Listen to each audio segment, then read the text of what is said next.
The man who sees absolutes where all other men see nuances and shades of meaning is either a prophet or a quack. Donald H. Rumsfeld is not a prophet. We end the countdown where we began, our number one story, with a special comment on Mr. Rumsfeld's remarkable speech to the American Legion yesterday. It demands the deep analysis and the sober contemplation of every American. For it did not merely serve to impugn the morality or intelligence, indeed the loyalty, of the majority of Americans who oppose the transient occupants of the highest offices in the land.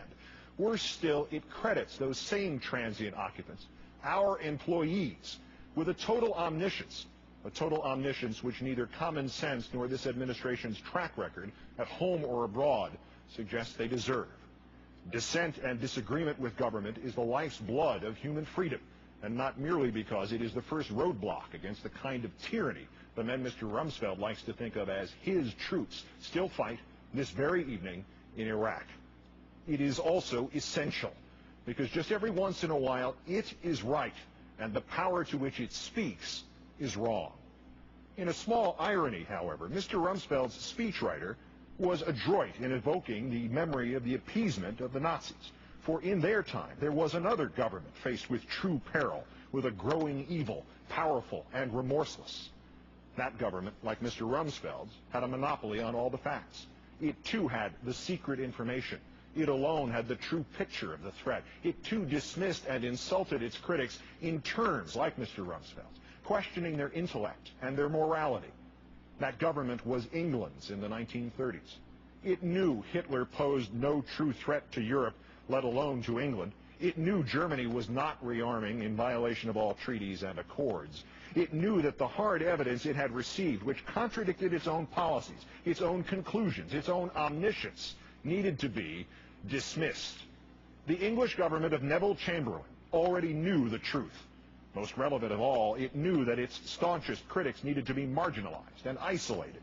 In fact, it portrayed the foremost of them as a bloodthirsty warmonger who was, if not truly senile, at best morally or intellectually confused. That critic's name was Winston Churchill. Sadly, we have no Winston Churchills evident among us this evening. We have only Donald Rumsfelds, demonizing disagreement the way Neville Chamberlain demonized Winston Churchill. History and 163 million pounds of Luftwaffe bombs over England have taught us that all Mr. Chamberlain had was his certainty and his own confusion, a confusion that suggested that the office can not only make the man, but that the office can also make the facts. Thus did Mr. Rumsfeld make an apt historical analogy, accepting the fact that he has the battery plugged in backwards. His government, absolute and exclusive in its knowledge, is not the modern version of the one which stood up to the Nazis. It is the modern version of the government of Neville Chamberlain. But back to today's omniscient ones. That about which Mr. Rumsfeld is confused is simply this. This is a democracy, still, sometimes just barely. And as such, all voices count, not just his. Had he or his president perhaps proven any of their prior claims of omniscience, about Osama bin Laden's plans 5 years ago, about Saddam Hussein's weapons 4 years ago, about Hurricane Katrina's impact 1 year ago, we all might be able to swallow hard and accept their omniscience as a bearable, even useful recipe of fact plus ego. But to date, this government has proved little besides its own arrogance and its own hubris. Mr. Rumsfeld is also personally confused, morally or intellectually, about his own standing in this matter. From Iraq to Katrina to flu vaccine shortages to the entire fog of fear which continues to envelop our nation, he, Mr. Bush, Mr. Cheney, and their cronies have, inadvertently or intentionally, profited and benefited, both personally and politically.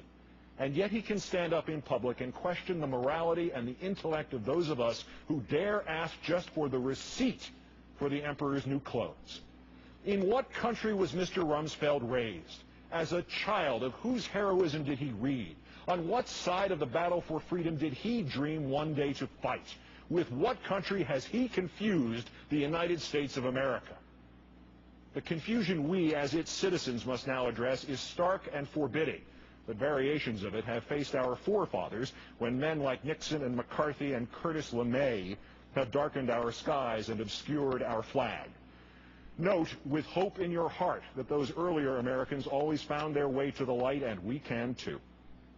The confusion is about whether this Secretary of Defense and this administration are in fact now accomplishing what they claim the terrorists seek, the destruction of our freedoms, the very ones for which the same veterans Mr. Rumsfeld addressed yesterday in Salt Lake City so valiantly fought.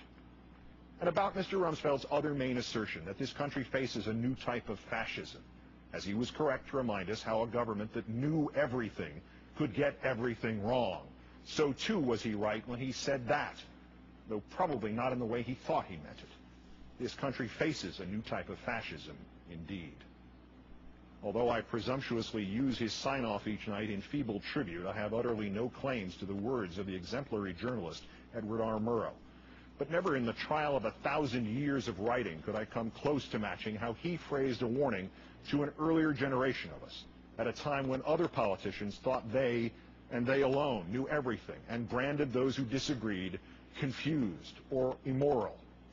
Thus forgive me for reading Murrow in full. We must not confuse dissent with disloyalty, he said in 1954. We must remember always that accusation is not proof, and that conviction depends upon evidence and due process of law. We will not walk in fear one of another.